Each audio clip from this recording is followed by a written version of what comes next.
with behavior education. This is TC from Reach Out Reptiles, and this is going to be sort of a short segment this week because TC has entered his shedding process. And he has spent most of this week in his humidity box.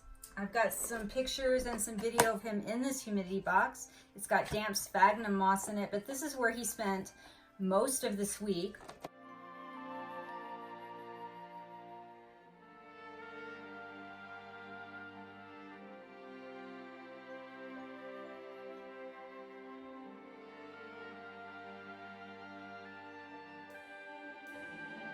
And then just yesterday, I noticed he came out of his humidity box and he started spending time in this shelf. And I'm not going to keep him pulled out long. I'm going to put this shelf right back. But I expect that he is going to shed sometime soon. And that, by the way, is a really convenient thing to have. Are removable shelves and removable perches. I think you guys have seen the removable perches before that I install, and this is an example of a removable shelf.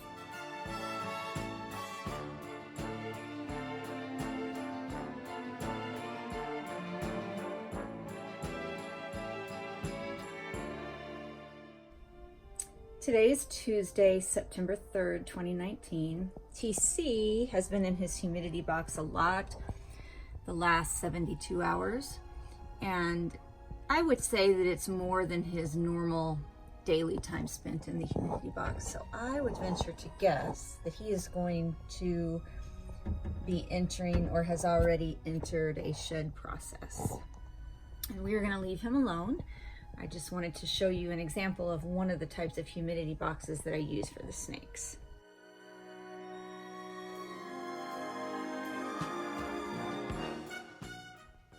Today is Friday, September 6, 2019. TC has been, I believe, getting ready to shed this week, or he's entered a shed cycle. So he has not been very active. He did eat last week, so he's not only digesting a meal, it's about time for him to shed again since he's a baby. But he's practically been living in this humidity box right here all week. So I know exactly where he's been because I can see through it. But I just thought it was so cute the way he's laying right now. And that part of him is sticking out one of the slits in the bottom of the shelf. And then part of him, let me remove this removable perch so you can see. Part of him is in the shelf and part of him is hanging over the edge of the shelf.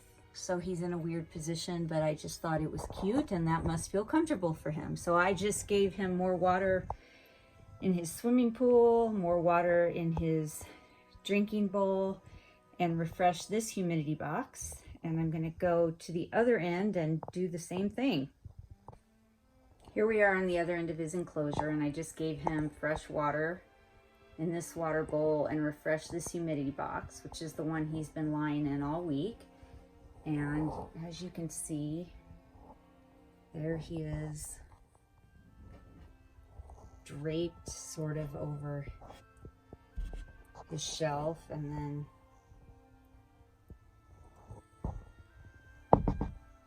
he's laying in. Oh, there's his face. Hi, TC. We're just checking on ya.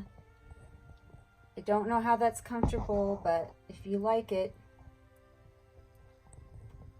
I'm glad.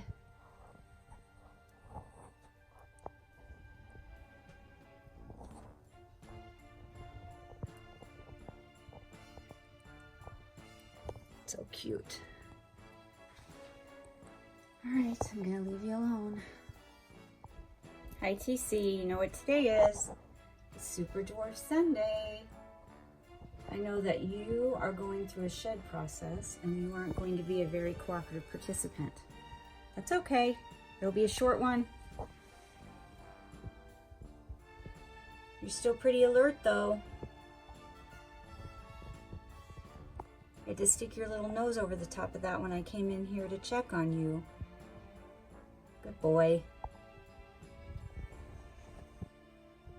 One very good thing that I have to report about this week is TC did not escape.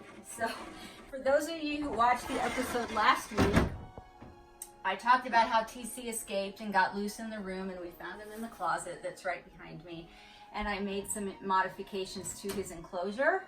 If you haven't seen that video, watch it. So the modifications to his enclosure that I made are working very, very well. We haven't had any more escapes, although that whole week after he escaped, he made several escape attempts. My modifications are thwarting his efforts to get out again.